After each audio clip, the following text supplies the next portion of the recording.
में गर्मा गर्म चटपटे मसालेदार भुट्टे खा लो, भुट्टे ले लो।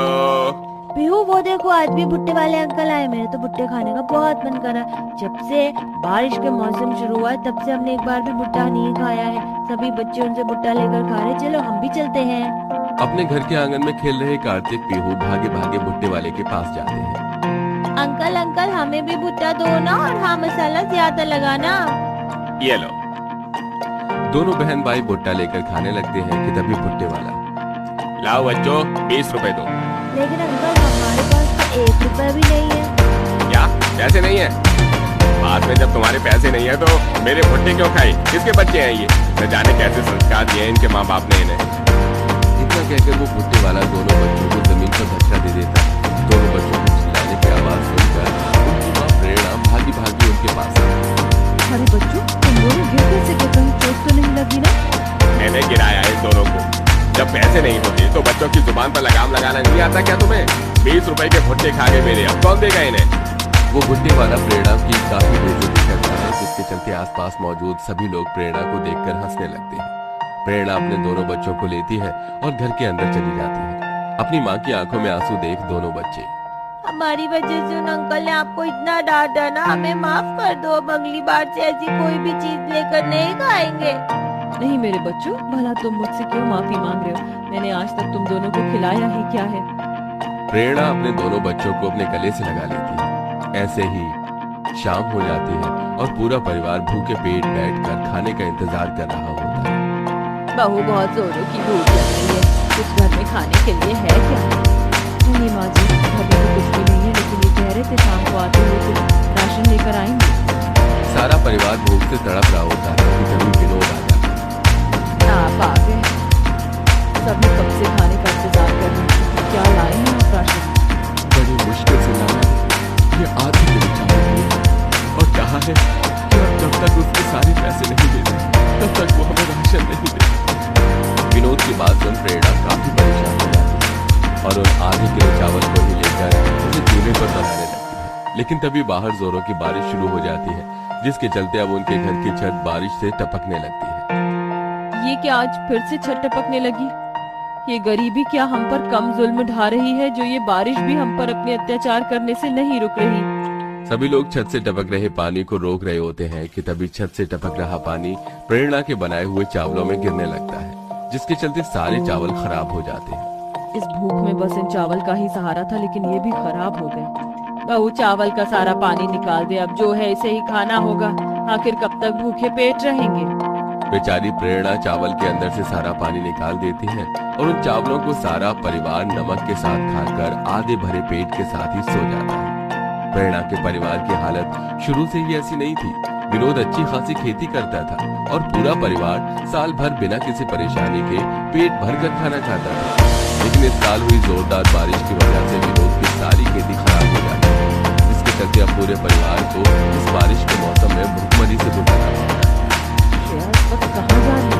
भाभी मेरी सहेली है ना नताशा, उसकी मेहंदी की रस्म है तो वहीं जा रही हूँ। थोड़ी देर में आ जाओ। श्रेया अपनी सहेली की मेहंदी की रस्म में जाती है। श्रेया की सहेली नताशा काफी ज्यादा अमीर होती है, जिसके चलते मेहंदी के रस्म में भी काफी तरह की खाने पीने की चीजें होती है। जिसे देख श्रेया को अपना भूखा परिवार याद आ जाता है और वो चुपके से जाकर खाने के काउंटर से थोड़ा खाना चुराकर बंदी के अंदर रखने लगती है। लेकिन ये सब नताशा और उसकी सहेलियां देख लेती हैं। ये क्या नताशा, तूने अपनी मेहंदी की रस्म में किन फटीचरों को भी बुलाया है? तेरी वजह से इन सभी के सामने मेरी इतनी बेइज्जती हुई, तुझे शर्म नहीं आई मेरी मेहंदी की रस्म का खाना चोरी करते हुए? अब खड़ी खड़ी शक्ल क्या देख रही है? दफा हो यहाँ से। नताशा श्रेया की एक नहीं सुनती और उसे धक्के मारकर अपने घर से निकाल देती है। वहीं पूरा परिवार दिन पर दिन भूख से भिलकता ही जा रहा था, जिसे देख प्रेरणा काफी परेशान होती है और रोज की तरह पानी भरने के लिए नदी किनारे जाती है। पानी भर प्रेरणा आज घर लौटने की बजाय जंगल के अंदर चली जाती है और एक चट्टान पर बैठ जाती है कि तभी प्रेरणा को बीच जंगल में एक बहुत बड़ा कद्दू रखा दिखाई देता है। बीच जंगल में इतना बड़ा कद्दू क्या कर रहा है? लगता है कोई से यहाँ छोड़ गया। एक काम करती हूँ, इसे ले जाती हूँ, कम से कम अपने परिवार को कद्दू की सब्जी बनाकर ही खिला दूंगी। प्रेरणा उस बड़े से कद्दू को सिर पर रखती है और पानी का मटका लिए जल्दी से घर ले आती है। प्रेरणा जैसे ही चाकू से उस कद्दू के गोले से करती है तो उसके अंदर से एक सुनहरी रोशनी निकलती है और उस उसी के साथ पूरे परिवार के सामने एक सुंदर सी परी प्रकट हो जाती है, जिसे देख पूरा परिवार काफी हैरान होता है। कौन हो तुम? क्या कोई चुड़ैल हो? तुम इस कद्दू के अंदर से कैसे निकली? बोलो कौन हो तुम? देखो हमारे परिवार को कुछ नुकसान मत पहुंचाना, हमें छोड़ दो और चली जाओ यहाँ से। आप लोग मुझसे घबरा क्यों रहे हैं? मैं एक परी हूँ और मैं आप लोगों को कोई नुकसान नहीं पहुंचाऊंगी, बल्कि मैं तो आप सबकी शुक्रगुजार हूँ।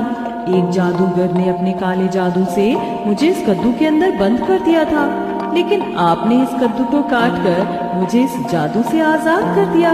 इसके लिए अब जो भी कुछ मांगना चाहो मैं वो आपको दे सकती हूँ। परी इतना बोलती है कि तभी उस परी की नजर उस पूरे गरीब परिवार के टूटे हुए मकान और छत से टपक रहे बारिश के पानी पर जाती है, जिसे देख परी जादुई छड़ी से उस टूटे फूटे मकान को एक सुंदर मकान में बदल देती है। देखिए मैंने आपका घर कितना अच्छा बना दिया, बताइए मैं आपके लिए और क्या कर सकती हूँ?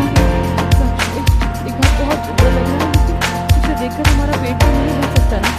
जाने कितना वक्त हो गया हम लोगों को अच्छा अमीरों वाला खाना खाए हुए।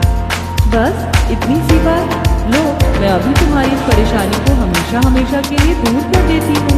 इतना कहकर वो परी अपनी जादुई छड़ी घुमाती है और उसके साथ में एक मिट्टी का बर्तन आ जाता है।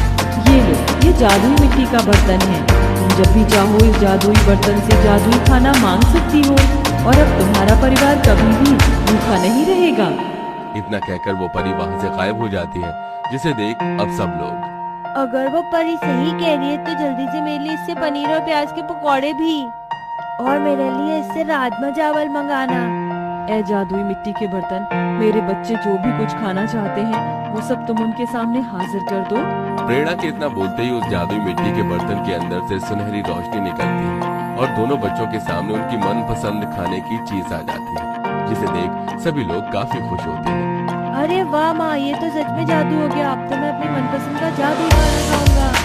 बहू अब इससे मेरे लिए गर्मा गर्म मटर पुलाव, मटर मशरूम और पालक पनीर मांग, और भाभी मैं तो दाल मखनी और बटर नान खाऊंगी। प्रेरणा एक बार फिर उस जादुई मिट्टी के बर्तन से सबके लिए खाना मांगती है और देखते ही देखते उन सबके सामने जादुई खाना हाजिर हो जाता है। वाह भाभी वाह, ये जादुई अमीर वाला खाना खाकर तो मजा ही आ गया। आज न जाने कितने दिनों बाद मैं पेट भर कर खाना खा रही हूँ। सच कह रही हो श्रेया, ये जादुई खाना तो सच में बहुत ज्यादा लजीज है। अब इतने अच्छे खाने के बाद कुछ मीठा तो बनता है। ये जादुई मिट्टी के बर्तन जल्दी से हमें रसमलाई और ठंडी ठंडी कुल्फी दे दे और मेरे लिए गर्मा गर्म गाजर का हलवा देना। विनोद प्रेरणा के कहते ही वो जादुई मिट्टी का बर्तन एक बार फिर चमकता है और उन सबके सामने एक बार फिर उनके कहे मुताबिक उनका जादू खाना आ जाता है और अब पूरा परिवार हर दिन रोज अमीरों वाला जादुई खाना खाता है। माँ मुझे पनीर वाली चाउमीन खाने का बहुत मन कर रहा है, और मेरा स्प्रिंग रोल। बस इतनी सी बात। ए जादुई मिट्टी के बर्तन, मेरे दोनों बच्चों के लिए पनीर वाली चाउमीन और स्प्रिंग रोल हाजिर कर दो। प्रेरणा के इतना बोलते ही उस जादुई मिट्टी के बर्तन के अंदर से चाउमीन स्प्रिंग रोल निकल आते हैं, जिसे देख दोनों बच्चे काफी खुश होते हैं। वहीं अब अनुज की भी एक अच्छी जगह नौकरी लग जाती है, जिससे उनकी घर की स्थिति अब पहले की तरह होने लगती है। वहीं प्रेरणा इस जादुई मिट्टी के बर्तन से अपने परिवार के साथ साथ उन गरीब और बेसहारा लोगों की भी भूख मिटाती है जो बारिश में भूखे प्यासे बैठे। आप तो हमारे लिए देवी हैं, आपकी वजह से इतने दिनों बाद इस भूखे पेट में खाने का निवाला गया। न जाने हम आपका एहसान कैसे चुकाएंगे। प्रेरणा इसी तरह उस जादुई बर्तन से गरीब और जरूरतमंद लोगों को जादुई खाना खिलाना जारी रखती है। अपने इसी नेक काम की वजह से ही